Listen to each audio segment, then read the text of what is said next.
اور تعصب کا انہوں نے اظہار کیا تھا کہ بھئی حضرت عمر نے چونکہ استحاض کیا ہے لہٰذا ہماری میراث تو ہماری زندگی میں بھی انہی کی ہیبت اتنی ہے کہ انہی کے مطابق تقسیم ہوگی، لیکن یہ بالکل ایک لایانی چیز ہے۔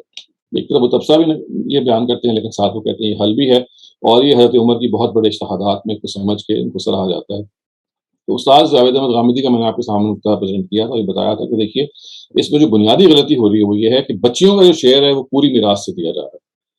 بچیوں کا جو شیئر ہے وہ پوری میراث سے نہیں دیا جا سکتا۔ اصل میں یوں سمجھیے کہ اولاد ہے، ابھی ہم اس کو چھوڑ دیں کہ اولاد میں صرف بیٹیاں ہیں، صرف بیٹے ہیں، یا بیٹے اور بیٹیاں دونوں ہیں۔ اولاد کے لیے قانونی میراث نازل ہوا ہے۔ یہ کہا جا رہا ہے کہ دیکھو یہ آپ نے اب اولاد کو یہ حصہ دینا ہے، ہاں ان کو دینے سے پہلے ذرا ان کو بھی دے دو، ان کو بھی دے دو، ان کو بھی دے دو۔ یہ ایسے ہے ان آیتوں کا اسٹرکچر۔ لیکن عربی زبان میں وہ جب ان کو بیان ہوئی ہیں جس طرح سے، اگر آپ اس کی رعایت نہ کریں، جو فے کی رعایت ہے، جیسے میں کہتا ہوں کہ فین کو نسان کے جو ورڈز آئے ہیں، یہ اصل میں اولاد کی ایک یوں سمجھ لیے ایک سچویشن بھی بیان کی جا رہی ہے۔ یعنی قرآن کیا کہتا ہے کہ للذکر مثل حظ الانثیین، ایک جنرل بات کرتا ہے کہ بیٹے کو بیٹی کی میراث کا دوگنا ملنا ہے، اور وہ کہتا ہے کہ ہاں اگر صرف بیٹیاں ہیں تو پھر بیٹیوں کو 2/3 ملنا ہے۔ مطلب کیا ہے کہ 1/3 بچہ ہے۔ اس کا مطلب کیا ہے کہ آپ پہلے والدہ کی میراث دے دیجئے، والد کی میراث دے دیجئے، شوہر یا بیوی میں سے جو جس کا معاملہ زیر بحث ہے اس کے دوسرے کی میراث دے دیجئے۔ اب آپ کے پاس بچ گیا ہے، یہ بچا ہوا ہے جو اولاد کے لیے، نہ کہ سب سے سارے کو آپ اولاد کے لیے دیں گے۔ یعنی قرآن مجید کا جو اصل پرپٹ ہے، جو اصل مدعا ہے، وہ کیا ہے کہ اولاد کو جانا ہے۔ اگر وہ صرف بیٹے ہیں تو تقسیم ہو جائے گا، بیٹے اور بیٹیاں ہیں تو 2:1 میں تقسیم ہو جائے گا، صرف بیٹیاں ہیں تو 2/3 مل جائے گا، 1/3 جو ہے وہ بچ جائے گا، اس کو آپ یوز کر سکتے ہیں وصیت کے لیے۔ لیکن یہ نہیں ہو سکتا کہ آپ اس 2/3 کو پوری میراث سے دیں، یہ آخر میں اس کو تقسیم ہونا ہے۔ یعنی یوں سمجھ لیجیے اگر آپ اس مثال کو دیکھیے تو اس مثال میں جو اس کو کیلکولیٹ کرنے کا کیا طریقہ ہوگا کہ آپ 1/8 1/6 اور 1/6 یہ پوری میراث سے دیں گے۔ یعنی ماں کا حصہ اور باپ کا حصہ اور بیوی کا جو حصہ ہے وہ پوری میراث سے ہوگا، بچ جو جائے گا اس کا 2/3 اب آپ نے دینا ہے بیٹیوں کو۔ اور مزے کی بات یہ کہ جب آپ 2/3 دیں گے تو 1/3 پھر بچ جائے گا، تو اس 1/3 کو ایک مرتبہ پھر آپ ان بیٹیوں کے حق میں وصیت کر سکتے ہیں، یا کسی اور کلالہ رشتہ دار کے حق میں وصیت کر سکتے ہیں۔ تو اس وجہ سے یہ ایشو سرے سے پیدا ہی نہیں ہوتا، اور قرآن کے جو حصے ہیں وہ تقسیم ہو جاتے ہیں۔ اور صرف فَإِن كُنَّ نِسَاءً فَوْقَ اثْنَتَيْنِ کے جو الفاظ کو آپ نے ہمارے اسکالرز نے چونکہ ایک انڈیپینڈنٹ کلاس سمجھ لیا، اور جیسے ماں باپ کے حصے انڈیپینڈنٹ ہیں، جیسے اسپاؤزز کے حصے انڈیپینڈنٹ ہیں، انہوں نے بیٹیوں کے حصے کو بھی انڈیپینڈنٹ سمجھ لیا، جبکہ اصل میں وہ پچھلی بات کا ہی صرف ایک استدراک ہے، پچھلی بات کی کوالیفیکیشن ہے کہ دیکھو 2:1 تو ملنا ہے، ہاں اگر صرف بیٹیاں ہوں گی تو ان کو 2/3 ملے گا۔ تو اس چیز کو انہوں نے حل کیا اور یہ بتایا کہ دیکھیے یہ ایسے ہے۔ تو میں اپنی بات یہاں پہ ختم کرتا ہوں۔ ہاں 2 چیزیں میں کہنا چاہوں گا جو میں نے اصل میں اعتراف کرنا چاہتا ہوں کہ میرے سے غلط ریپرزینٹ ہو گئی ہیں کلاسیکل ویو کی بھی اور استاد جاوید احمد غامدی کی ویو کی بھی۔ پچھلے 1 یا 2 سیشن میں بعد میں مجھے توجہ ہوئی تو میں ان کی کریکشن بھی کرنا چاہ رہا ہوں۔ پہلی چیز جو کلاسیکل نقطہ نظر کی میں کریکشن کرنا چاہ رہا ہوں جو میرے سے غلطی ہوئی بیان کرنے میں، وہ یہ ہے کہ آپ کو یاد ہوگا کہ میں نے یہ بتایا تھا کہ کلالہ کے نقطۂ نظر میں جب یہ بات بیان کی جا رہی تھی تو مجہول فعل استعمال ہوا تھا، یوسا بہا ہوتے ہیں، اور یہ میں نے عرض کیا تھا کہ دیکھیے اس کو مسئلے کو گریوٹی کو سمجھنے کے نتیجے میں جب اس مسئلے کو دیکھا گیا تو اس کو پھر اس کی قرأت یوسی بھی کی گئی۔ تو یہ میں آپ کو اس کی صراحت اس وقت میں نے بیان نہیں کی تھی، جو میں چاہتا ہوں کریکٹ کر کے آپ کو دوبارہ بیان کروں کہ یہ یوسی کی جو قرأت ہے یہ ہماری جو اس وقت جو احناف یا یوں سمجھ لیجیے کہ وہ قرأت جس کو ہم قرأت عامہ کہتے ہیں، جس کی بنیاد پہ قانونی میراث کو سمجھا گیا ہے ہمارے کلاسیکل اسکالرز میں، وہاں پہ وہ اس یوسا کو یوسا ہی پڑھتے ہیں۔ یہ یوسی کی قرأت ہے، یہ نافع کی قرأت ہے، یہ مراکش میں پڑھی جاتی ہے یا جو دوسرے مصائف ہیں ان میں پڑھی جاتی ہے۔ تو میں نے جو غلطی سے کہہ دیا تھا وہ یہ تھا کہ ہمارے جو کلاسیکل اسکالرز ہیں وہ بھی اس کو یوسی پڑھتے ہیں، نہیں وہ یہ غلطی تھی، وہ یوسی نہیں پڑھتے، وہ یوسا ہی پڑھتے ہیں۔ یوسی اصل میں نافع کی قرأت جو کہ ایک نیا مصحف ہے، جو ایک نئی قرأت ہے قرآن مجید کی جو نارتھ افریقہ میں کی جاتی ہے، یہ اس میں ہے۔ چنانچہ ان کے ہاں یہ یوسا یوسی کا مسئلہ سرے سے پیدا ہی نہیں ہوتا، وہ یوسا کے مجہول ہونے کو ایکسیپٹ کر لیتے ہیں، اور وہ لنگوسٹکلی یہ بات ایکسیپٹ کر لیتے ہیں کہ بھئی یہ مجہول فعل اگر آ بھی گیا تب بھی یہاں پہ موروث کا ذکر ہے۔ یعنی آپ یاد کیجئے نا کہ کلالہ کے معاملے میں یہ بحث تھی کہ کیا یہاں پہ وارث یا ہے یا موروث ہے۔ موروث کا مطلب ہے جو وارث تقسیم کرتا ہے، جو وراثت تقسیم کرتا ہے، اور وارث کا مطلب ہے جس کی حق میں وصیت کی جائے۔ تو استاذ غامدی نے یہ بتایا تھا کہ دیکھیے یہاں پہ جو ذکر ہے وہ کیا ہے؟ تو ذکر ہے اس کا جس کے حق میں وصیت کی جا رہی ہے، جو وارث کہلاتا ہے، یعنی وہ موروث نہیں ہے، یعنی جس کو کلالہ رشتہ دار ہونے کی وجہ سے وارث بنایا جا رہا ہے، یہ ایک ترجمہ ہے۔ اور دوسرا ترجمہ یہ ہے کہ جس میں آپ کلالہ کو موروث سمجھ لیتے ہیں، یعنی جو خود جس کا باپ یا اولاد نہیں ہے، تو آپ نے کہا کہ یہ شخص کمزور ہے، کلالہ کا ورڈ کمزور ہے، اور اس کے حوالے سے آپ بات کر رہے ہوتے ہیں کہ اس کی یہاں پہ میراث ہے تو یہ میں آپ کی کریکشن صرف کرنا چاہ رہا تھا کہ یوسی کی جو قرات ہے یہ ہمارے کلاسیکل اسکالرز اس کو نہیں استعمال کرتے، یہ قرات البتہ ہے، یہ بالکل ہے جو مجھے غلطی لگ رہی تھی، لیکن وہ قرات اصل میں نارتھ افریقن مصحف میں موجود ہے۔ ایک کریکشن میں یہ کرنا چاہ رہا تھا، اور دوسری کریکشن میں خود جو اسی کلالہ کے نقطہ نظر میں استاذ کا جو نقطہ نظر اس میں کرنا چاہ رہا تھا، اور وہ یہ کریکشن تھی کہ آپ کو یاد ہوگا کہ ایک ہی رشتے میں جب میں نے عرض یہ کیا تھا کہ اگر کسی کو کلالہ رشتہ دار بنایا جاتا ہے تو اگر وہ چچا ہیں تو باقی چچاؤں کو بھی ملے گا، اگر وہ خالہ ہیں تو باقی خالوں کو بھی ملے گا، لیکن اگر خالہ ہیں تو ماموں کو نہیں ملے گا، یا چچا ہیں تو پھوپھیوں کو نہیں ملے گا۔ تو یہ بات درست نہیں ہے، اس لیے کہ وہ قرآن کی آیت خود یہ بتا رہی ہے کہ وَإِنْ كَانَ رَجُلٌ يُورِثُ كَلَالَةً أَوْ امْرَأَةٌ وَلَهُ أَخٌ أَوْ أُخْتٌ، یعنی وہ بھائی کا بھی ذکر کر رہی ہے اور بہن کا بھی ذکر کر رہی ہے۔ اس کا مطلب ہے کہ اگر خالہ کو آپ بنا رہے ہیں تو ماموں بھی آئیں گے، ماموں کو بھی میراث ملے گی، اگر آپ چچا کر رہے ہیں تو پھوپھی کو بھی ملے گی، اس لیے کہ جو اخ اور اخت ہے وہ تو مرنے والے کے لحاظ سے ہے نا، تو وہ اگر اس کا بھائی ہوگا تو چچا بن جائے گا، اگر بہن ہے تو پھوپھی بن جائے گا۔ تو یہ بھی ایک کریکشن تھی جو میں کرنا چاہ رہا تھا کہ کلالہ رشتہ داروں میں اگر آپ نے خالہ کو بنایا ہے مثال کے طور پہ، تو باقی خالاؤں کو تو ملے گا ہی ملے گا، ماموں کو بھی ملے گا، اس لیے کہ وہ جو مرنے والا ہے اس کا وہ بھائی ہے جو ماموں بن جائے گا۔ اسی طرح سے اگر آپ نے چچا کو بنایا تو پھوپھے کو بھی ملے گا۔ تو چچا اور پھوپھو اصل میں ایک کیٹیگری ہے، خالہ اور ماموں ایک کیٹیگری سے، جنس کا فرق ہے، ایک میں آپ کے پیٹرنل برادر اینڈ سسٹرز ہے اور ایک میں آپ کی میٹرنل برادر اینڈ سسٹر ہے۔ تو یہ غلطی سے میں اس کو اس طرح سے بیان کر گیا کہ صرف ماموں کو ملے گا یا صرف چچاؤں کو ملے گا، یعنی ایک ہی نوعیت کو ملے گا، جبکہ ایسا آبویسلی ہو نہیں سکتا کیونکہ ان کے بھائی اور بہن دونوں کا ذکر قرآن کر رہا ہے۔ تو یہ میں دونوں کریکشن چاہ رہا تھا آپ کے سامنے عرض کر دوں، اور اب میں اپنی بات کو ختم کرتے ہوئے آپ سے عرض کروں گا کہ یہ ایک ٹیکنیکل مسئلہ تھا، اس میں کچھ دماغ سوزی کرنی پڑی، کچھ راز نصیب بھی کرنی پڑی، کچھ آپ کی سماعت خراشی کرنی پڑی، لیکن اس لیے ضروری تھا اس کو تفصیل سے بیان کرنا کہ یہ ایک ایسی قرآن مجید کی اس سے تعویل لازم آتی ہے کہ جس کے نتیجے میں ہمیں اللہ تعالیٰ کے اس بنائے ہوئے قانون کے بارے میں بہت سارے سوالات پیدا ہو جاتے ہیں۔ ہاں اگر ہم عقیدت کی نگاہ سے اس کو نہ دیکھیں بلکہ واقعی کریٹیکل پوائنٹ آف ویو سے دیکھیں، تو یہ ایک اس کا ایک دوسرا زاویہ تھا جو میں نے آپ کے سامنے رکھا۔ میں اپنی بات کو ختم کرتا ہوں اور آپ کے سوالات کے لیے حاضر۔ بہت شکریہ ڈاکٹر شہزاد۔ تو مینلی یہی 7 سوالات تھے جن کے اوپر میجورٹی لوگوں کو کنفیوژن ہوتی ہے، اور آپ نے بہت تفصیل سے ان کو ایڈریس کیا ہے، so thank you so very much. پہلا سوال ہے عدیل قریشی کا۔ عدیل، آپ اپنا مائک انمیوٹ کر لیجیے اور سوال کیجیے۔ جی السلام علیکم ڈاکٹر صاحب۔ وعلیکم السلام۔ جی ڈاکٹر صاحب، میرے ملٹیپل سوال ہیں، so I can either do it in rounds if I am hogging somebody's time, if not I'll just continue with my questions. Feel free to stop me and moderate me.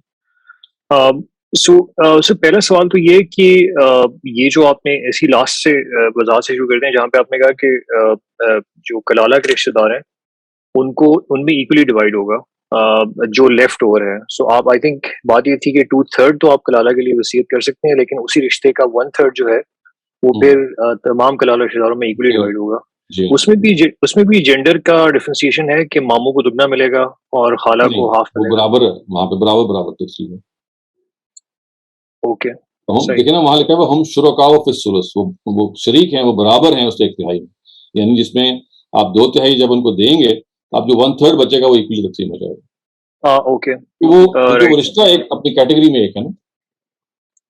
Right, کیونکہ آپ نے یہ منفیت کا ذکر کیا کہ منفیت کے لحاظ سے یہ فیصلہ ہوتا ہے، اور منفیت سے مراد آپ کی جسٹ ٹو کلیریفائی یہ ہے کہ وہ منفیت جو کہ مرنے والے کو اس کا وارث پہنچا رہا تھا یا وائس ورثہ ہے؟ نہیں، مرنے والے کے لیے نفع، جو پوٹینشیل نفع کہنا چاہیے نا، پوٹینشیل جو نفع اس کو ملتا ہے، کیونکہ اللہ تعالیٰ نے تو فیصلہ ہی کر دیا نا کہ ہر کیس میں بیٹے کا فائدہ جو ملتا ہے مرنے والے کو دگنا ہے بیٹی کی نسبت۔ تو اسی وجہ سے ہم اس کو کسی ورڈ پوٹینشیل یوز کرتے ہیں کہ بھئی عام حالات میں یہی وہ اللہ تعالیٰ کی طرف سے پوٹینشیل فائدے کی ریشو رکھی گئی ہے۔ اسپیشل حالات ایکسیپشن تو ہوتے ہی رہتے ہیں۔ تو یہ this is the benefit which the heir gives to the deceased, potential benefit. Okay, اچھا دوسرا آپ نے یہ جو ایک کیس بتایا جہاں پہ پوتے کا حصہ ہونا چاہیے، تو اس طرح کے اور کیسز بھی بہت کامن ہیں. فار انسٹنس کہ ایک بیٹے کا اپنے والد کا یا والدہ کی زندگی میں انتقال ہو گیا، لیکن وہ بیٹا بھی اپنے پیچھے اپنی بیوی بچے اپنا بیٹا چھوڑ کے مرا. تو اس کیس میں کیا ہوتا ہے؟ اس کے جب والدہ کا یا والد کا انتقال ہوگا اور بھائیوں بہنوں میں تقسیم کا ٹائم آئے گا، تو بھائی تو مر چکا ہے لیکن بھائی کی فیملی زندہ ہے، تو اس کو بھی پھر وراثت اسی طریقے سے ٹرانسفر کی تو جائے گی یا وہ نہیں ہوگی؟ وہ دیکھیں نا، ان کے وہ اب اس کی جو اولاد ہے اس سے قائم مقام ہوگی، بیوی کو تو نہیں ملے گا. یعنی اس کی میراث تو تقسیم اصول پہ نہیں نہ ہو رہی، اس کی میراث تو اقرب العقب نفع کے اصول پہ ملے گی. یعنی جو بہو ہے، جو بیوی بنے گی ہے جو اس کی ڈسیز کی، اس کے نہیں، بلکہ اگر اس کی ڈیتھ ہو گئی ہے تو اب نیچے جو بیٹے اور بیٹی موجود ہیں وہ اوپر آ جائیں گے، اور وہ اقرب العقب نفع کے اصول پہ ان کی حیثیت بیٹے اور بیٹیوں ہی کی ہو جائے گی. تو وہ جو دادا ہیں، اب وہ ان کا جو شیئر جو بیٹے کو ملنا تھا، فرض کیجیے کہ وہ 100 روپے تھا، بیٹا رخصت ہو گیا، اب وہ 100 روپے بیٹے اور بیٹیوں میں 2:1 کی نسبت تقسیم ہو جائے گی. رائٹ. اچھا، دوسرے یہ جو آپ نے تین طریقے بتائے کہ تین اپروچز بتائیں کہ ایک تو آپ کا رشتہ داری کے لحاظ سے تقسیم ہے، دوسرا آپ کی خدمت کے لحاظ سے تقسیم ہے، اور تیسرا ضرورت کے لحاظ سے. ضرورت کے لحاظ سے. اس کا سورس قرآن میں کیا ہے؟ آپ نے کس آیت سے، حمدی صاحب نے کس آیت سے ان سے بات کر کے یہ تین وہ تو ڈفرنٹ دیکھیں طریقے کامن بتائے؟ سینس ہے کہ وصیت جب کی جاتی ہے تو اس کے 3 ہی طریقے ہوتے ہیں. یعنی اگر آپ استقصاء کریں، بعض دفعہ انڈکشن کرتے ہیں نا آپ، انڈکشن میں ہوتا ہے کہ آپ سارے کے سارے چیزوں کو کا استقصاء کرتے ہیں، تو یہ ان 3 کے آگے کوئی چیز فال آؤٹ نہیں کرتی. یعنی جب میں کسی کو دیتا ہوں تو یا فیملیل ریلیشن یا جو میرا اس کا خون کا رشتہ ہے اس کی بنیاد پہ دیتا ہوں، اللہ تعالیٰ کہتے ہیں وہ میں دوں گا، یا میں کسی کو ضرورت کی بنیاد پہ دیتا ہوں، اور یا میں کسی کو خدمت کی بنیاد پہ دیتا ہوں. تو ان تینوں ہی کی جو وصیتیں ہیں جب آپ رشتہ داروں کے حق میں، ایک وہ وصیت ہے جو آپ کسی کو ڈونیٹ کر رہے ہوتے ہیں، یہاں وہ زیر بحث نہیں ہے. یعنی یہ ایک وہ وصیت ہوتی ہے، آپ نے کہا جی میں نے فلاں ہاسپٹل کو دینا ہے یا فلاں اینٹی کو دینا ہے. نہیں، یہاں مراد یہ ہے کہ جب افراد زندہ لوگوں کو جب آپ دے رہے ہوتے ہیں تو اس کے اندر اللہ تعالیٰ یہ کہتے ہیں کہ جب آپ کے سامنے مثلا آپ کا بیٹا کھڑا ہوا ہے تو اب آپ بیٹے کو 3 طرح ہی سے ایڈریس کر سکتے ہیں اپنے پیسوں کا. یا اس نے کوئی آپ کی خدمت کی ہے، یا اس کی کوئی ضرورت ہے، اور یا مجرد چونکہ وہ آپ کے بطن یا آپ کے نطفے سے پیدا ہوا ہے تو آپ کا بیٹا ہونے کے ناطے اب اس کا ایک رائٹ ہے. تو یہ 3 رائٹس ہیں جو اس وصیت سے اس کو ٹرانسفر ہو رہے ہوتے ہیں. اس میں سے ایک کو خدا نے اپنے ذمہ لے لیا اور 2 پہ آپ آزاد چھوڑ دیا. سو اس میں بنیادی طور پہ میرا سوال اس سے تھا کیونکہ اس میں باقاعدہ ایک جو حدیث کوٹ کی جاتی ہے کہ وارث کے لیے لا وصیت وصیت للوارث. نہیں ہے. جی ہاں جی. سو اس کو ایک طرح سے یعنی اس کے بالمقابل اس نقطۂ نظر کے لیے اگر قرآن میں کوئی ایویڈنس یا آیت نہ ہو، نہیں، وہ اب تو عرض کامن کر رہا سینس ہوں پہ نا تو کہ نہیں وہ آ تو ہے سکتے. ہی. نہیں، وہ جی یہ ہے کہ لا وصیت للوارث، وارث جو کہ فیملیل ٹائلز کی وجہ سے یا رشتہ داری کی بنیاد پہ آپ کا وارث ہے. یعنی قرآن مجید میں جو قانون میراث ہے، چونکہ وہ ڈیل ہی کرتا ہے حق رشتہ داری کو، جب وہ کہتا ہے نا کہ اولاد کی بنیاد پہ یا والدین کی بنیاد پہ یا اسپاؤزز کی بنیاد پہ میں یہ دے رہا ہوں، تو یہ اصل میں یہ بتا رہا ہے کہ یہاں پہ رشتہ زیر بحث ہے. یعنی اس میں اب کوئی اور چیز زیر بحث نہیں ہے. یعنی کوئی بینیفٹ زیر بحث نہیں ہے، کوئی فیوریٹزم زیر بحث نہیں ہے، کوئی اور باعث زیر بحث نہیں ہے. اب یہ plainly on the basis of someone being your blood relative, merely because of that وہ زیر بحث ہے. تو جب وہ زیر بحث آ کے قرآن نے اس کی تخصیص کر دی، تو یہ آپ سے آپ جو دوسرے 2 ہیں وہ اس کا مطلب موجود ہیں ابھی. یا تو قرآن یہ کہتا ہے نا کہ دیکھیے یہ تو رشتہ داری کے حق میں اللہ تعالیٰ کہتے ہیں میں نے یہ کر دیا ہے. ہاں کوئی خدمت کا معاملہ ہو تو اس کے میں یہ ہے، ہاں ضرورت کا معاملہ تو اس کا بھی تقسیم کا طریقہ یہ ہے. وہ اللہ تعالیٰ نے چھیڑا ہی نہیں. تو جب چھیڑا نہیں تو اس کا مطلب ہے کہ وہاں پہ وہ آپ کے پاس لیوریج موجود ہے.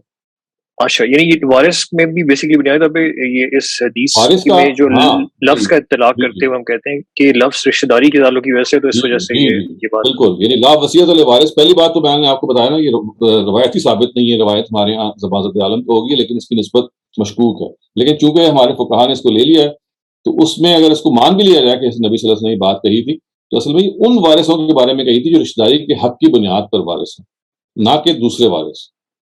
کیونکہ اسی کے بارے میں تو اللہ تعالیٰ نے نہیں کہا ہے کہ میں نے جب قانون نازل کر دیا ہے تو آپ کیوں اپنی لام لگا رہے ہیں. یہ اللہ تعالیٰ کو کامن سینس کی بات ہے نا کہ اللہ تعالیٰ کہہ رہے ہیں کہ یہ حق تو میں نے لے لیا. تو جب یہ حق میں نے لے لیا تو اب آپ اس بنیاد پہ کسی وارث کے حق پہ وصیت نہیں کر سکتے، کیونکہ I have now taken up this responsibility. پہلے یہ آزاد تھے آپ. دیکھیں اس لیے میں نے سورہ بقرہ کی آیتیں کوٹ کی. سورہ بقرہ میں پہلے یہ کہا گیا تھا کہ آپ معروف کے طریقے پہ کنونشنز کو سامنے رکھ کے جس طرح چاہیں وصیت کر سکتے ہیں. پھر بعد میں اللہ تعالیٰ نے کہا کہ نہیں، اب میں چاہتا ہوں کہ اس میں اسپیسیفک، وہ اسپیسیفک میں ہونے میں خدا نے پھر ایک حصے کو اپنے لیے نکال دیا. ورنہ پھر ظاہر ہے کہ وہ باقیوں کے بارے میں اسپیسیفائی کرتے ہیں. شور. اب ایکچولی میرے 2-3 سوال اور ہیں، اگر اکرم صاحب پہ سوال لینا چاہتے ہیں تو it's fine, I can hold my questions and then come back. جی thank you so much. I think let's take question from Akram Bhatti اور پھر آپ کی طرف واپس آ جائیں گے. بہت شکریہ. السلام علیکم سر.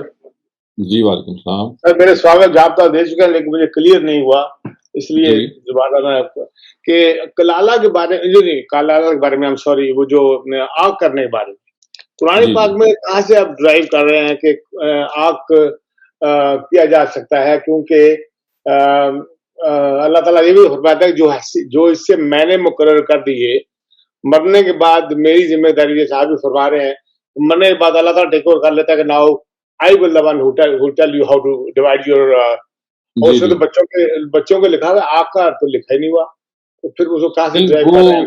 آگ کا اس لیے وہاں پہ علت اصل چیز ہے. دیکھیے جب آپ دین کو سمجھتے ہیں تو دین میں احکام علت کی بنیاد پہ دیے جاتے ہیں. علت کا مطلب ہے ایک ریزن ہوتا ہے. اگر وہ انڈر لائن ریزن کہیں پہ ایبسنٹ ہو جائے تو آپ اس کو سمجھتے ہیں کہ بھئی یہاں پہ یہ لا اب یہ جو چیز ہے یہ ویلڈ نہیں ہے. آپ دیکھیے مثال کے طور پہ لا یہ تھا کہ آپ نے لال بتی پہ رکنا ہے، لیکن آپ ایمبولینس ہے. اب یہ کامن سینس کی بات ہے کہ ایمبولینس اگر لال بتی پہ رکے گی تو یہ یعنی اس کے ساتھ یہ ہے ہی نہیں ہے، this is something which is an exception. تو بالکل ویسے ہی ہے جو آپ نے سوال کیا ہے، لال بتی میں تو ہر ایک نے رکنا ہے لیکن ایمبولینس پہ کیا رکے گی. اسی طرح سے منفعت جو ہے وہ انڈرسٹوڈ ہے ہر ایک کی. تو اللہ تعالیٰ نے کہا کہ دیکھیے چونکہ میں قانون دے رہا ہوں منفعت کی بنیاد پہ، تو باپ کی منفعت یہ ہے، بیٹے کی یہ ہے، بیوی کی یہ ہے، شوہر کی یہ ہے، بہن بھائیوں کی یہ ہے. لیکن اگر وہ منفعت ہی ختم ہو جائے، یعنی جیسے میں نے کہا نا کہ والد یہ بھی تو ہو سکتا ہے نا کہ باپ غلطی پہ ہو، اس نے زیادتی کی ہو، لوگ کرتا ایسا ہو سکتا ہے، ایسا ہو سکتا ہے. دیکھیے تو پھر وہ چیلنج ہو جائے گا نا. اصل میں یہاں تو ہم حق کی بات کریں، حق تو ہے تو حق تو غلط استعمال بھی ہو جاتا ہے نا. دنیا میں دیکھیے 2 طرح سے معاملات ہوتے ہیں. پہلے ہم استقرار حق کرتے ہیں، پہلے ہم ثابت کرتے ہیں بھی حق تو ہے. اب اگلی بات یہ کہ حق کو مس یوز کر لیا گیا، تو وہ تو دیکھیں 10 اور چیزوں میں بھی انسان مس یوز کر لیتا ہے تو وہ کورٹ میں چیلنج ہو جاتا ہے. تو اس وجہ سے رائٹ ہے، رائٹ تو ہے، لیکن اگر رائٹ کو آپ نے مس یوز کیا ہے تو وہ چیلنج کیا جا سکتا ہے. کورٹ پہ جانا پڑے گا اس بچے کو. یہ کہہ رہے ہیں جی بالکل ظاہر ہے. آپ وہ بچہ جو ہے وہ کہے گا جی کہ آئی ہیو بین رانگفلی ڈبارڈ، اور میرے والد نے انتقام کی وجہ سے یا فلاں وجہ سے یا کوئی اور وجہ ہو سکتی ہے، ہاں غصہ آ گیا یا میں نے کوئی ایسا کام کر دیا جو میرا بالکل ٹھیک تھا، شریعت کے مطابق تھا، لیکن انہوں نے ناراض ہو گئے مجھ سے، تو وہ سب چیلنج ہو جائیں گے. شکریہ سر. لیکن آپ دیکھیں جیسے کیس ہے کہ آپ نے والد کو ٹھڈے مارے گھر سے نکال دیا، وہ ایسے بھی ہوتا ہے نا کہ مطلب کسی اور معاملے میں والد غلط خبر پہنچی، اسے تحقیق کی نہیں والد صاحب نے، اور وہ بھی غصے میں آ گیا اور انہوں نے کہا بھائی اسی وجہ سے عزت نموز پہ آ گیا تو چھٹی کرو. اسی وجہ سے اگر وہ بیٹا چیلنج کر دے گا کہ بھئی ایک ایسا معاملہ تھا جس کو انہوں نے اس کا امتداد کر دیا، تو وہ چیلنج ہو جائے گا. لیکن میں تو آپ کو مثالیں دے رہا ہوں نا کہ ایسی مثالیں ہیں کہ جس میں آپ نے والدین کے ساتھ اتنی زیادتی کی، آپ نے ان کو چین سے باندھ دیا. جب میں نے شاید پچھلے دنوں آپ سے میرا میں کہنا چاہ رہا ہوں کہ کئی دفعہ انسان والد بھی غلطی کر جاتے ہیں، غصے میں آ گئے کہ ہمیں عزت پہ سوال آ گیا، فلان ہو گیا، چلو بھائی، اور پتہ چلا بات میں یہاں پہ جو غلطی ہے، جو غلطی زیر بحث ہے، وہ ایک پرماننٹ غلطی، ایک ہے وقتی طور پہ کوئی غلط بات ہو جانا، وہاں یہ زیر بحث نہیں ہے. ظاہر ہے کہ جب آپ کہتے ہیں نا کہ منفعت ختم ہو گئی ہے، منفعت منفق ہو گئی ہے، تو یہ کوئی ایک واقعہ نہیں ہے. اس کا مطلب ایک مستقل رویہ ہے جو سامنے ہے، جس کی وجہ سے ہم یہ رائے دے رہے ہیں. کوئی علماء کہتے ہیں کہ حق جو بچے کا حق ہے وہ نہیں لے سکتے آپ، یہ بھی تو ہے. اسی وجہ سے نا کہ دیکھیں ان کے ہاں اقرب القرب نفع کی جو علت ہے وہ زیر بحث ہی نہیں آتی.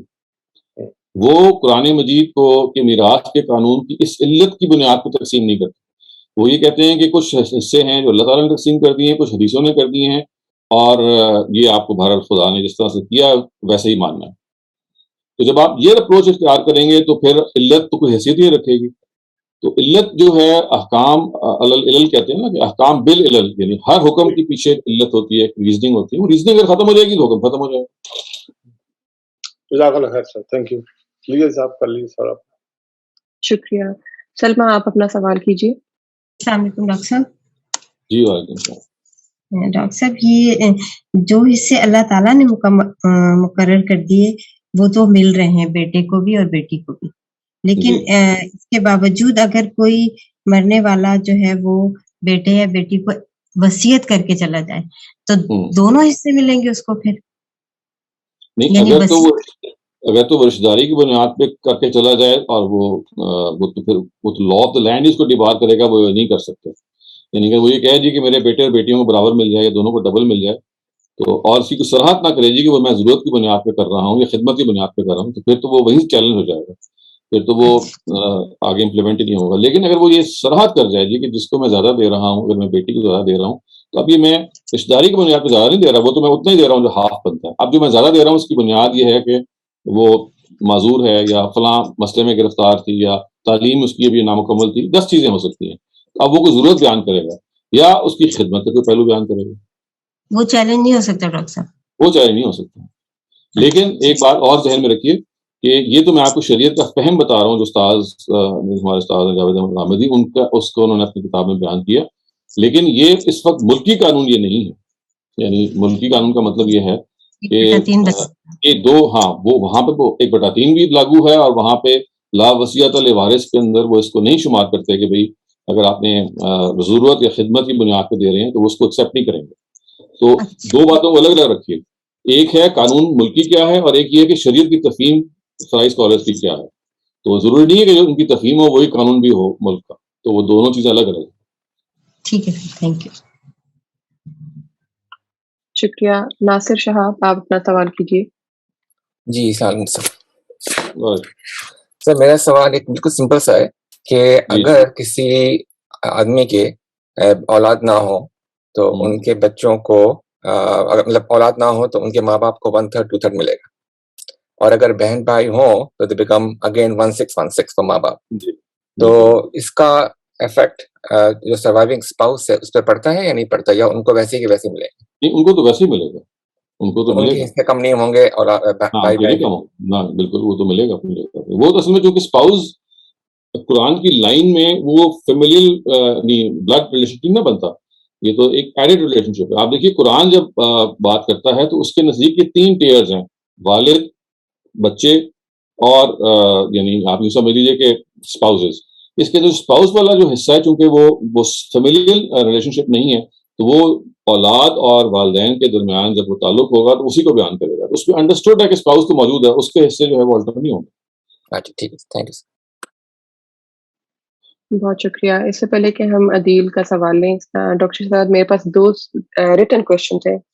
پہلا سوال تو یہ پوچھا گیا ہے کہ اگر کوئی والد چاہے کہ وہ اپنی تمام جائیداد غریب غربا میں تقسیم کر دیں تو کیا ایسا کیا جا سکتا ہے، اور وہ اس سینیریو میں اولاد کو حصہ نہیں دے رہے اور سب تقسیم غریب غربا میں ہو رہی ہے؟ اصولاً تو کیا جا سکتا ہے، لیکن اگر اس کے نتیجے میں جیسے ابھی مثال ہے کہ بھئی وہ اپنے ان کے بچے بھی ضرورت مند تھے اور انہوں نے ان کی ضرورت کا احساس نہیں کیا یا کوئی اور پہلو کیا، تو وہ قانون میں تو یہ چیلنج نہیں کیا جا سکتا. لیکن اللہ تعالیٰ کے یہاں پھر یہ وہ ماخوذ ٹھہریں گے کہ آخر وہ دنیا بھر میں تو انفاق کرتے رہے اور وصیت میں انہوں نے چیریٹی میں دے دیا، لیکن یہ نہیں سوچا کہ ان کی اپنی اولاد جو کہ ضرورت مند ہے اس کو انہوں نے اس کے لیے کچھ نہیں سوچا. تو خدا کے ہاں تو وہ محفوظ ٹھہریں گے. یعنی حق تو ان کو موجود ہے، یہ حق دنیا میں چیلنج نہیں کیا جا سکتا اگر یہ وہ زیادتی کریں گے. لیکن اس زیادتی پہ اللہ تعالیٰ جو ہیں وہ آخرت میں محفوظ ٹھہرائیں گے. جی شکریہ. دوسرا سوال یہ پوچھا گیا ہے کہ اگر کسی شخص کی وفات ہو جاتی ہے اور اپیرنٹلی انہوں نے وصیت نہیں لکھی اور وہ مقروض ہیں، بہت سارے لوگوں کے مقروض ہیں، اور ان کے ورثہ میں 2 چھوٹے بچے ہیں اور ان کی وائف ہے، تو اب یہاں پر ریلیٹیوز کو ان کی پراپرٹی کو یا کیسے تقسیم کرنا چاہیے، یا ان کی پرائیورٹی کیا ہونی چاہیے؟ کیا وہ ڈیٹ کو کلیئر کریں گے یا وہ ان چھوٹے بچوں کو فائنانس کریں گے؟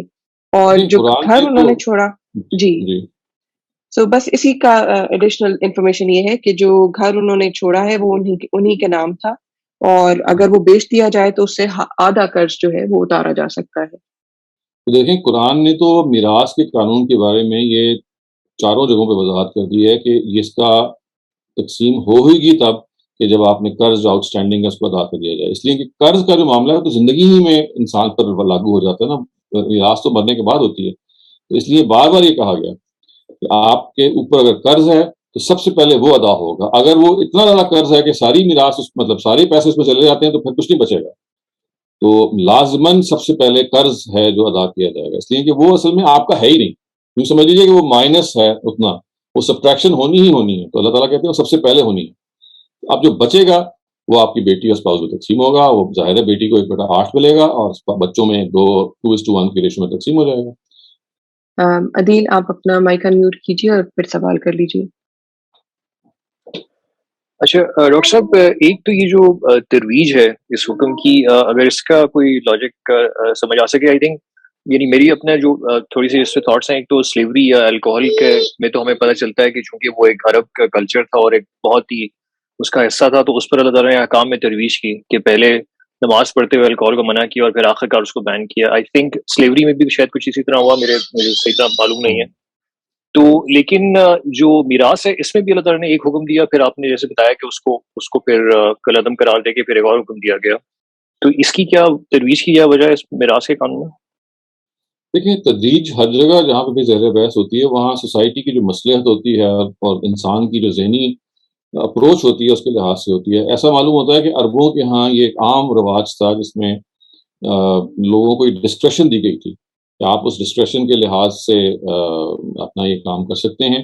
اور اس ڈسکریشن میں ان کو یہ عادت ڈالنا تھا کہ بھئی وہ پیسے دیں اور لازماً اپنی نیکسٹ جنریشنوں کو آگے پہنچائیں اور اس کے لیے ول لکھیں. تو لگتا ہے کہ ان کے یہاں ول لکھنے کا اتنا رواج نہیں تھا، یا اگر تھا تو ان کی ومس پہ چھوڑا گیا تھا. تو اللہ تعالیٰ نے سب سے پہلے جو کام کیا وہ یہ کہ وصیت کو لکھنا واجب قرار دے دیا. یعنی اب یہ کہا گیا کہ کوتبہ it is now your obligation ان طرح کا خیر، اگر آپ مال چھوڑ رہے ہیں تو you must make a will. تو پہلے لگتا ہے کہ وہ اس معاملے میں they were not very sensitive to these things. تو پہلے تو اللہ تعالیٰ نے یہ کوشش کی کہ بھئی لوگوں کے اندر یہ پیدا کی جائے، قدر پیدا کی جائے مال کی. اگر آپ چھوڑ رہے ہیں تو آپ کے مرنے کے بعد لوگ ڈر سکتے ہیں، لوگوں میں لڑائیاں ہوں گی یا ڈسپیوٹ ہوگی، کس کے پاس جائے گا. تو آپ اس کی عادت ڈالیں کہ اس موت کے موقع پہ یا انسان کے پاس جب بھی کوئی مال ہوتا ہے تو موت تو کسی وقت بھی آ سکتی ہے، تو ول لکھے جائے تاکہ وہ قدر پیدا ہو جو ان کے ہاں پہلے نہیں تھی. جب یہ ان کے ہاں لگتا ہے کہ عادت ہو گئی یا وہ اپنے بچے ہوئے مال کے بارے میں وصیت کریں، تو ظاہر ہے کہ یہ معلوم تھا کہ اس میں تو غلطی کریں گے. یعنی کبھی باپ کو ترجیح دے دی، کبھی بیٹے کو ترجیح دے دی. تو اس وقت شروع میں یہ تھا کہ صرف عادت پڑ جائے ول لکھنے کی، وصیت لکھنے کی عادت پڑ جائے. جیسے ہی اللہ میاں کو، میرا خیال ظاہر یہ اس میں اور رائے بھی ہو سکتی ہیں، جہاں تک میں سمجھاؤں یہ کہ جیسے ہی لوگوں کے اندر وصیت لکھنے کی عادت کا رواج بن گیا تو فوراً پھر اللہ تعالیٰ نے یہ کہا کہ بھئی یہ کام ایسا ہے کہ آپ کو دے تو دیا ہے لیکن یہ آپ کے بس کا نہیں ہے. آپ کو عادت تو ڈال دی وصیت لکھنے کی، لیکن آپ نے جو پروپورشنز اپنی طے کیے ہوئے ہیں، کوئی کچھ کر رہا ہے، کوئی کچھ کر رہا ہے، کسی میں حق تلفی ہو رہی ہے، کسی میں کسی سے زیادتی ہو رہی ہے، تو نتھنگ ڈوئنگ. تو پھر اللہ تعالیٰ نے کہا کہ دیکھیں اب آپ کو میں بتاتا ہوں کہ آپ کی عادت پڑ گئی ہے، دیکھیے یہ ایسے ہے اور ایسے ہے اور ایسے. Right sir. اچھا سر، دوسرا یہ کہ اگر فار انسٹنس آپ نے فرمایا کہ اگر کوئی چاہے تو اپنی زندگی میں جس طرح بھی چاہے اپنے ڈسکریشن پہ وہ ول کر سکتا ہے، لیکن اگر اس نے اپنے ڈسکریشن پہ ول کر دی، ول نہیں ہوگی. دیکھیے یہ لفظ جو ول ہے نا، یہ استعمال نہیں کرنا چاہیے زندگی میں. زندگی میں ہمیشہ گفٹ ہے یا ہبہ ہے. ول کا تعلق ہی after your demise. the word will cannot be applied to a person who is living. Right. So کوئی بندہ اپنی زندگی میں جس طرح بھی چاہے اپنے ڈسکریشن پہ اگر گفٹ کر سکتا ہے، تو اب اگر اس نے انجسٹ طریقے سے گفٹ کر دیا، جو کہ آئی تھنک ہمارے یہاں اسپیشلی پاکستان میں کامن کیس ہے کہ اس نے اپنی زندگی میں اپنی ساری اولاد، اپنی ساری پراپرٹی اپنے بیٹوں کے نام کر دی تاکہ بیٹیوں کو کچھ نہ ملے. نام نہیں کرنا، یہ اس میں پھر کریکشن کر لیں. نام کر کے منتقل کر دی. ایک ہوتا ہے یہ کہ آپ کہیں جی کہ میرے پاس ہے اور ابھی ٹرانسفر ہو جائے گی میرے بعد. You actually carry out transfer, یعنی اب وہ ان کے نام منتقل ہو گئی. جو منتقل ہو گئی ہے تو اب وہ مالک، آپ یوں سمجھیے ملکیت کا ٹرانسفر کرنا ضروری ہے. یہ انٹینشن پر نہیں رکھا جائے گا. انٹینشن تو جیسے وہ تو پھر مرنے کے بعد کا معاملہ چلا جائے گا. آپ you have actually transferred it. بالکل صحیح. یعنی اس نے پراپرٹی باقاعدہ پیپرز میں اس کی اونرشپ اور جو ہے وہ اپنی زندگی میں ہی ایز اے گفٹ ٹرانسفر کر دی اپنے بیٹوں کو یا بیٹے کو. But at the same time ان کی بیٹیاں بھی تھیں، تو اب اور ان کا انتقال ہو گیا. تو اس ٹھیک ہے، انہوں نے میراث کا قانون صحیح طریقے سے اس کو استعمال نہیں کیا. شاید اس پہ ان سے اللہ تعالیٰ پوچھ سکتا ہے یا دنیا میں بھی مقدمہ کیا جا سکتا ہے اس کو چیلنج کرنے کے لیے.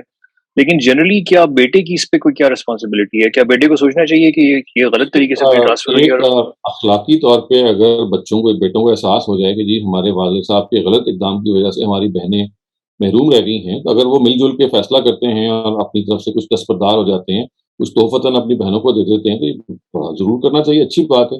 لیکن اس سے والد صاحب کا جو قصور ہے وہ تو بری زمانی ہوں گے. یعنی یہاں تو صرف یہ ہوگا کہ بچوں نے احساس کر کے یا بیٹوں نے احساس کر کے کہ ہماری بہنوں کے ساتھ زیادتی ہوئی ہے، انہوں نے کمپنسیٹ کر دیا. لیکن سوال یہ پیدا ہوتا ہے کہ کیا والد نے یہ کام کیوں کیا؟ اگر کوئی جسٹیفیکیشن تھی تو پھر الگ بات ہے، اللہ تعالیٰ کو پتا ہوگی. لیکن اگر وہ صرف ظلم کے نتیجے پہ کیا یا بیٹی ہونے کے ناطے کہ بھئی اچھا بیٹیوں کو کیا ضرورت ہے، تو یہی تو وہ چیز ہے جس کو قرآن مجید نے یہ کہا ہے کہ اگر آپ اس کو عمل نہیں کرتے تو پھر انما یأکلون فی بطونہم نار، آپ پھر اپنے پیٹ میں آگ بھر رہے ہیں. اور میراث کا جو ہے معاملہ اللہ تعالیٰ نے سکھایا ہے اس کو صحیح طریقے سے تقسیم نہ کرنا، یعنی وہ میراث کے معاملے میں تو یہ کہا ہے. یہ گویا ایسے ہے کہ جیسے آپ ایک گناہ کبیرہ ہے، تو اس سے آپ یہ سمجھ سکتے ہیں کہ اگر آپ نے کسی شخص کو جانتے بوجھتے میراث سے محروم اس لیے کر دیا کہ سارے کا سارا پیسہ زندگی میں توفتاً دے دیا اور مقصد تھی ظلم و زیادتی تھا، تو یہ کتنا بڑا خدا کے آگے جرم ہوگا. جی شکریہ. لیٹس سوئچ ٹو اویس اور پھر ہم آپ کی طرف واپس آ جائیں گے. مائی کوشچن از کہ یونائٹیڈ اسٹیٹس میں اگر کوئی انسان ڈیٹ انکر کرتا ہے تو on his dead when he's dead پھر وہ معاف ہو جاتا ہے. تو the question is کہ کیا اسلامکلی اس کے ورثاء جو ہوں گے وہ مکلف ہوں گے کہ وہ ڈیٹ پہلے دیں ایون دو کہ the person has passed away، یا پھر چونکہ جس بندے نے اس کا تو جواب میں نے بار بار دیا ہے کہ قرآن تو یہ کہتا ہے کہ وہ ڈیٹ ذمے ہے، وہ it can't be written off. تو اس کا کیا قصور ہے کہ وہ جس کو آپ نے لون دیا ہے اگر آپ فوت ہو گئے ہیں تو بیچارے کا کیا قصور ہے؟ تو اس وجہ سے جو ورثاء ہیں وہ اس کے مکلف ہیں کہ جو پیسے وہ چھوڑ کے جا رہے ہیں اس سے پہلے کہ میراث تقسیم ہو، وہ قرض کو بھی پورا کریں اور وصیت جو اس نے کی ہے وہ پوری کریں، پھر میراث تقسیم ہوگی. اور اگر سارے پیسے قرض میں نکل جاتے ہیں تو پھر اس کا مطلب یہ ہے کہ آپ کوئی لائبلٹی نہیں بچی ہے جس کو آپ میراث پہ لے کے جائیں گے. تو پھر یعنی قرض can not be written off in any case. ہاں یہ ہے کہ آپ کے پاس پیسے ہی نہیں ہیں تو آپ پھر مرسی اپیل کر سکتے ہیں جن کو آپ نے لینڈ کیا ہے کہ جی ہمیں معاف کر دیں. وہ بھی اگر وہ معاف کرتے ہیں تو ٹھیک ہے، ورنہ پھر ورثاء کو ادا کرنا پڑے گا. اگر لون گورنمنٹ کی طرف سے ہو اور گورنمنٹ معاف کر دے پھر دیکھیں وہ تو ایک الگ چیز ہے. معاف تو کوئی بھی کر دے، چاہے گورنمنٹ معاف کر دے چاہے دوسرے لوگ جو عام لوگ ہیں وہ معاف کر دیں. اگر معاف کر دیں گے تو معاملہ ختم ہو جائے گا. اس کا تعلق گورنمنٹ سے نہیں ہے، اس کا تعلق کسی کی معافی سے بھی ہے. بہت شکریہ. ایک فیس بک کوشچن ہے، پوچھا یہ گیا ہے کہ کیا ان دس لا آف انہیریٹنس ہمیں کنٹری کا لا مانا جائے گا یا اللہ تعالیٰ کا لا جو ہے وہ مانا جائے گا؟ اس کا تعلق تو آپ سے ہے نا. اگر آپ مسلمان ہونے کے ناطے چاہتے ہیں کہ آپ کا جو تقسیم ہو اکارڈنگ ٹو یور، تو یہ جتنے بھی بڑے بڑے ممالک ہیں، اگر آپ US کی بات کر رہے ہیں، UK کی بات کریں، وہ آپ کو ڈسکریشن دیتے ہیں اور وہ آپ کو بتاتے ہیں، وہی کہتے ہیں کہ اس کے آپ اگر چاہیں تو اپنی تقسیم اپنی شریعت کے مطابق کر سکتے ہیں، وہ اس میں مداخلت نہیں کرتے. یہ اور بات ہے کہ آپ کرنا ہی نہ چاہیں. جی لیکن سر جیسے آپ نے ایکسپلین کیا کہ پاکستان میں تو اس وقت 1/3 پر ہی آپ وصیت کر سکتے ہیں. اس صورت میں اگر وہ میراث کا قانون تو نہیں ہے نا، وہ تو اصل میں وراثت کا حق کو لمٹ کرنا ہے. تو وراثت کے حق کو لمٹ کرنے میں تو آپ لا آف لینڈ کے پابند ہیں. لیکن میں تو اصل میں شیئرز کی تقسیم کے بارے میں کہہ رہا ہوں. مثلا اگر کوئی لا آف لینڈ یہ کہتا ہے جی کہ بیٹیوں کو بھی اتنا ہی دیں جتنا اپنے بیٹوں کو دینا ہے، یہ ایسا کوئی ویسے قانون میرے علم میں نہیں ہے کہ کہتا ہو. یہاں انفرنجمنٹ ہوگی. یہ جو 1/3 کے بارے میں ہے یہ تو اصل میں ایک انٹرپریٹیشن ہے نا. یہ تو اس انٹرپریٹیشن کے مقابلے میں آپ اصل میں ایک تعویل کر رہے ہیں، اور تعویل کسی ایک حدیث سے کر رہے ہیں، وہ تو ایکسیپٹیبل ہے. لیکن ایک ہی ہے کہ آپ کہتے ہیں ہم نے قرآن کو ماننا ہی نہیں ہے یا حدیث کو نہیں، ہم نے شریعت کو ماننا ہی نہیں ہے، ہمارے نزدیک سب کو برابر دینا ہے. تو یہاں آپ یہ کر رہے ہیں کہ آپ شریعت کو ڈسریگارڈ کر رہے ہیں. وہاں آپ ڈسریگارڈ نہیں کر رہے، وہاں تو آپ شریعت کی ایک انٹرپریٹیشن کو مان رہے ہیں. وہ کیا ہے کہ 1/3 تک کر سکتے ہیں. وہاں ڈسریگارڈ نہیں ہو رہا، وہاں تو ایک ایسی انٹرپریٹیشن جو جس سے آپ کو اختلاف ہے وہ مان رہے ہیں. لیکن ادھر یہ ہے کہ اگر آپ کہہ دیجیے کہ we would not like to consider the Quran in our discretion, سب کو برابر ملے گا، تو وہاں تو آپ دین کو لے ہی نہیں رہے. تو وہاں بالکل اور بات ہے. اس وجہ سے 1/3 کا مقابلہ سے نہیں کر سکتے. اگر آپ نے 1/3 جہاں پہ لاگو ہے بھی وہاں آپ اس کو فالو کریں گے. اس کی وجہ یہ ہے کہ وہاں ایک ایسی interpretation law of the land بن چکی ہوئی ہے جس سے آپ کو تو اختلاف ہے، لیکن وہ بنی ایک مذہبی بنیاد پر ہی ہے، یعنی وہ ایک تعویل کی بنیاد پہ بنی ہے. اس وجہ سے وہاں ہر حال میں law of the land follow کیا جائے گا. اور اسی میں ایک اور وضاحت کر دیجیے کہ جو سورہ بقرہ کی آیت 240 ہے، جو ہدایت دی گئی ہے بیوہ یا مطلقہ کے بارے میں کہ وہ 1 سال کے لیے ان کے لیے نان نفقہ کی وصیت کر جائیں، بعض مفسرین یہ کہتے ہیں کہ یہ exempted ہے فرام لا آف انہیریٹنس سے. How do you explain this? نہیں، وہ اس لیے ایگزیمپٹیڈ نہیں ہے کہ یہ اصل میں جو مرد کو ذمہ داری دی گئی ہے to earn for the family, اس کی ایکسٹینشن ہے. دیکھیے قرآن مجید جب یہ کہتا ہے کہ آپ نے مرنے کے بعد 1 سال کے لیے وصیت کرنی ہے، تو یہ اسی کی ایکسٹینشن ہے کہ آپ کو بتایا گیا کہ زندگی میں آپ اس کے کفیل ہیں، اور مرنے کے بعد آپ بے یار و مددگار نہیں چھوڑ سکتے. 1 سال کی وصیت آپ پھر بھی کر کے جائیں تاکہ آپ کی وہ جو کفالت کی جو ذمہ داری تھی اس میں ایک سڈن بریک نہ آئے. وہ تدریج سے 1 سال تک اس کو وسائل پہنچتے رہیں. After that she can decide. تو اس وجہ سے اس کا کوئی تعلق قانونی میراث سے نہیں ہے. وہ ایک جو شوہر کی ذمہ داری ہے کفالت کی، اس کی مرنے کے بعد 1 سال کی صرف ایکسٹینشن ہے. تو آپ اس سے اندازہ لگائیں کہ دین کتنی اس کو اہمیت دیتا ہے کہ شادی سے پہلے وہ مہر کے موقع پہ یہ کہتا ہے کہ مہر ادا کرو، اور اسی موقع پہ ادا کرو تاکہ تمہارے جو ایک ولنگنیس ہے to be her financial responsible person, اس کا اظہار ہو جائے. پھر یہ کہتا ہے کہ ہر مہینے یا جو بھی پیریڈ آپ نے متعین کیا ہے اس کے لحاظ سے وہ خرچ کرو. پھر یہ کہتا ہے کہ مرنے کے بعد بھی آپ کو 1 سال کرنا ہے. تو یہ ایک پورے کا پورا تسلسل ہے جس میں قرآن مجید نے کفالت کی ذمہ داری کو شوہر کے ذمہ رکھا ہے، اور اس میں کوئی ابرپٹ خاتمہ نہیں کیا. اس وجہ سے میراث کے سے کوئی لنک نہیں. بالکل ٹھیک. اور سر پچھلے ایک سیشن میں ایک سوال کیا گیا تھا کہ جہاں پر صرف بیٹیاں ہیں جس سینیریو میں، اور وہاں پر کچھ حصہ بچ جاتا ہے وراثت میں، جی اس کی تقسیم کس طرح سے ہوگی؟ تو اس کے تقسیم کے بارے میں نے عرض کیا تھا کہ وہی وہ موقع ہے جہاں پہ اگر آپ فرائی اسکالرس کے حوالے سے پوچھ رہے ہیں تو پھر اس 1/3 جو بچتا ہے، اگر 2 بیٹیاں ہیں 2 سے زیادہ ہیں، اور اگر 1 بیٹی ہے تو ہاف بچ جاتا ہے. تو وہاں آپ کسی کلالہ رشتہ دار کی وصیت کر سکتے ہیں. آپ بہن بھائیوں کے حق میں وصیت کر سکتے ہیں. اگر وہ نہ ہوں تو آپ چچا یا خالہ یا ماموں کو دے سکتے ہیں، کسی کزن کو آپ دے سکتے ہیں، تو ان سب کو دے سکتے ہیں، اور کسی اور چیریٹی میں آپ دے سکتے ہیں، آپ کے پاس وہ ہیں. اور حتیٰ کہ آپ ان 2 بیٹیوں، اگر آپ کی 2 بیٹیاں تو ان کے حق میں آپ دوبارہ وصیت کر سکتے ہیں کہ جو 1/3 بچ کے آئی ان 2 بیٹیوں کو دوبارہ تقسیم ہو جائے آدھا آدھا. یہ سب آپشنز اویلیبل ہیں. اور اگر آپ نے کچھ نہیں کیا، یعنی آپ کرنا ہی بھول گئے ہیں، اکثر لوگ چونکہ اس کا پتہ نہیں ہے کہ میری بیٹیاں اگر صرف ہوں گی تو میراث بچ جائے گی، تو ان کو نوٹ کرنا چاہیے کہ ہر وہ شخص جس کے پاس صرف بیٹیاں ہیں، اگر وہ 1 ہے تو آدھی میراث بچ جائے گی. اگر 2 یا 2 سے زیادہ ہیں تو 1/3 بچ جائے گی. تو اگر وہ کر کے جائے گا تو اس کے مطابق ہو جائے گی. لیکن وہ کر کے نہیں جائے گا تو پھر نبی صلی اللہ علیہ وسلم کا جو اصول ہے کہ لأولا رجل ذکر، نیئرسٹ میل ریلیٹو، اور وہ بھی یہ حق منفعت کے لحاظ سے ہی ہے. یعنی کیونکہ قانون میراث جو ہے وہ نفع کی اصول پر بیسڈ ہے، میں آپ سے ڈسکس کر رہا تھا. تو نبی صلی اللہ علیہ وسلم نے اس کی ایکسٹینشن یہ کی ہے اپنی روایت سے، اور یہ بتایا کہ دیکھیے کہ پھر جو نیئرسٹ میل ریلیٹو ہے ان دی ایبسنس آف اینی ول، پھر اس تک چلا جائے گا. اگر مثال کے طور پہ آپ نے کچھ نہیں کیا تو چچاؤں کو مل جائے گا. اگر چچا موجود نہیں ہے تو ان کی اولاد کو مل جائے گا. تو پھر جو نیئرسٹ میل ریلیٹو ہے وہ مل جائے گا، الا یہ کہ آپ وصیت کریں. بہت بہتر. سر اگر کوئی شخص اپنی ول لکھ رہا ہو تو کیا اس کو تمام سینیریوز جاٹ ڈاؤن کرنے چاہیے؟ فار ایگزامپل اگر ایک بیٹی اور بیٹا ہے اور کسی ایکسیڈنٹ میں 3 لوگوں کی ڈیتھ ہو جاتی ہے اور صرف ایک بیٹی رہ جاتی ہے، یا کسی سینیریو میں صرف بیٹا رہ جاتا ہے، تو کیا وصیت یا ول لکھتے وقت ان تمام سینیریوز کو 1 by 1 ہینڈل کرنا چاہیے؟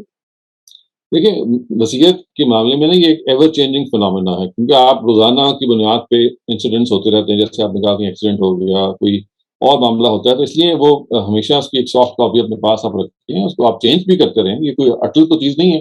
اٹل وہ تب ہوگی جب آپ دنیا سے گزر جائیں گے. تو دنیا میں حالات کے تبدیلی کے لحاظ سے اس ول کو بھی آپ چینج کر سکتے ہیں، اور ہر چینج شدہ ول کو آپ کسی کو انٹرسٹ کر سکتے ہیں جی کہ اب میری لیٹسٹ یہ ہے، میں نے یہ تبدیلی کر دی ہے، یہ کر دی ہے. تو ان جو حالات ہیں، کوئی فوت ہو گیا ہے تو اس کے نتیجے میں ایک نیا سینیریو پیدا ہو گیا، بچے میں سے کوئی رخصت ہو گیا تو ایک نیا سینیریو پیدا ہو گیا، تو آپ اپ ڈیٹ کرتے رہتے ہیں اپنی ول کو. تو یہ اپڈیشن ہے جس کا پروسیس جو ہے وہ مجبوری ہے کہ انسان کے حالات تو ایک طرح کے نہیں رہتے، تو وہ چینج کرتے رہنا چاہیے، اپ ڈیٹ کرتے رہنا چاہیے اپنی ول کو.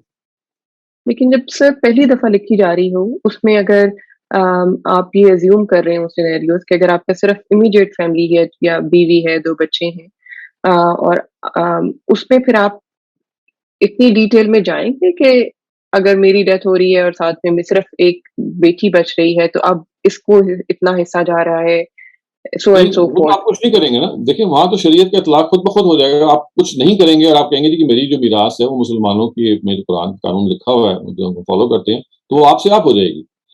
آپ تو ول وہاں کریں گے, وصیت وہاں کریں گے کہ جہاں پہ آپ چاہتے ہیں کہ آپ مال ان وارثوں کے علاوہ بھی کسی کو دے دیں. اگر آپ نہیں کریں گے تو کچھ نہیں ہوگا, وہ تو پھر جو قانون میراث کا جیسے کہ ہے اس کے مطابق تقسیم ہو جائے گا. ہاں اگر آپ یہ کہیں جی کہ مجھے اس سے اتفاق نہیں ہے, آپ کسی نان مسلم کنٹری میں رہ رہے ہیں اور وہاں کوئی اور لا ہے تو وہ فالو ہو جائے گا. ادروائز تو دیکھیے یا آپ کچھ اسپیسیفائی کریں گے تو وہ اسپیسیفکیشن کے لحاظ سے ول چینج ہو جائے گی. نہیں کریں گے تو پھر وہ شریعت نے جو طریقہ اڈاپٹ کیا ہوا ہے کہ پہلے قرض ادا کیے جائیں گے, پھر جو وصیت اگر نہیں لکھی تو اس میں کچھ نہیں دیا جائے گا. اب بچے ہوئے جو آپ کے پاس ہے اس کو اسی پروپورشن سے تقسیم کر دیا جائے گا جو قرآن میں بیان ہوا ہے. جی بہت بہتر. عدیل آپ اپنا سوال کیجیے. اچھا سر, یہ جو آرڈر ہے just to be clear, I think میرے خیال سے سوال کا جواب مجھے مل گیا, لیکن جسٹ ٹو بی کلیئر, سو سب سے پہلے قرض ادا کیا جائے گا, قرض ادا کرنے کے بعد وصیت پوری کی جائے گی, اور وصیت کے بعد میراث ہوگی. پھر میراث ہوگی بالکل. اور لیکن میراث میں اگر اولاد کو آخر میں ملے گا, پہلے سب کو دے دیا جائے گا. میراث میں بھی پہلے سب جی جیسے آپ نے بتایا نا کہ تدریج ہے, ایک گریجول ہے جو سیکوینس, تو اس سیکوینس جب اولاد بچ جائے گی تو اس میں بھی اسی مطلب جب ایئرس بچ جائیں گے تو اس اصول پہ ہوگا کہ سب ایئرس کو دے دیا جائے گا, آخر میں اولاد کو دیا جائے گا. لیکن آخر میں اولاد کا وہ جو ایک اسپیشل کیس جو ابھی آپ نے پریزنٹ بھی کیا کہ جہاں پر پھر دوبارہ کچھ بچ جاتا ہے, اس کے لیے پھر وصیت کا سہارا لیا اس میں جائے پھر گا. آپ کو وصیت کرنی پڑے گی. اگر آپ کی صرف بیٹیاں ہیں تو پھر تو یہ لازمن ہوگا, پھر آپ کو کرنا پڑے گا کہ بھائی میں اس جو بچ رہا ہے میں کیا کروں. اگر آپ نہیں کریں گے تو پھر اولا رجل ذکر جو نبی صلی اللہ علیہ وسلم نے الفاظ کہے ہیں کہ اسی جو قانون میراث جس پر بیسڈ ہے کہ اقرب لکم نفع, تو جو نیئرسٹ میل ریلیٹو ہوتا ہے اس کی منفعت عام حالات میں سب سے زیادہ ہی ہوتی ہے. رائٹ. اور سر اب یہ جو معاملہ جو کہ جیسے پاکستان میں فار انسٹنس آ رہا ہے کہ ایک شخص ہے جو کہ اپنی بیٹی کے لیے اپنی جائیداد اپنی سہولت اس کے مطابق, اس کی ضرورت کے مطابق زیادہ اس کا حصہ رکھنا چاہتا ہے, لیکن لا آف دا لینڈ کہتا ہے کہ نہیں جی آپ اپنے جو وارث ہیں ان کے لیے تو ویسی وصیت نہیں کر سکتے. تو آپ زندگی میں دے دیں. دیکھیں نا, اگر آپ اپنی بیٹی کو زیادہ دینا چاہتے ہیں تو زندگی میں گفٹ تو آپ پہ کوئی نہیں روکتا, آپ کو گفٹ دے دیں ان کو. رائٹ. لیکن آپ جو فرائی اسکول آف تھاٹ ہے اس کا یہ جو وہ ہے بیسکلی فالوئنگ, وہی کہتے ہیں کہ لا آف دا لینڈ کو فالو کرنا چاہیے. You should not be break the law of the land. We can not break the law of the land. وہ لا آف دا لینڈ ہمیشہ یاد رکھیے وہ بیسکس میں وہ کہیں خلاف نہیں ہے شریعت کے, وہ صرف جزیات میں خلاف ہے. جیسے یتیم پوتے کے معاملے میں آپ کہہ سکتے ہیں ایک جزوی چیز ہے, یا 1/3 وصیت ایک جزوی چیز ہے. یعنی آپ کا جو لا آف دا لینڈ ہے وہ یہ نہیں کہے گا کہ آپ کو جو اگر قرآن کہتا ہے کہ ماں باپ کو 1/6 ملنا ہے تو لا آف دا لینڈ یہ کہے گا نہیں 1/9 ملنا ہے. وہ ایگزیکٹ قرآن کو فالو کر رہا ہے. صرف قرآن کی انٹرپریٹیشن بعض دفعہ ان کی مختلف ہوتی ہے, جو جیسے آپ کی اس سے مختلف ہو سکتی ہے. تو مختلف انٹرپریٹیشن کا مطلب یہ نہیں کہ آپ اس سے اختلاف کریں. عملاً تو آپ فالو کریں گے, لیکن نظری طور پہ آپ کہہ سکتے ہیں جی کہ یہ اور یہ حکم ہے.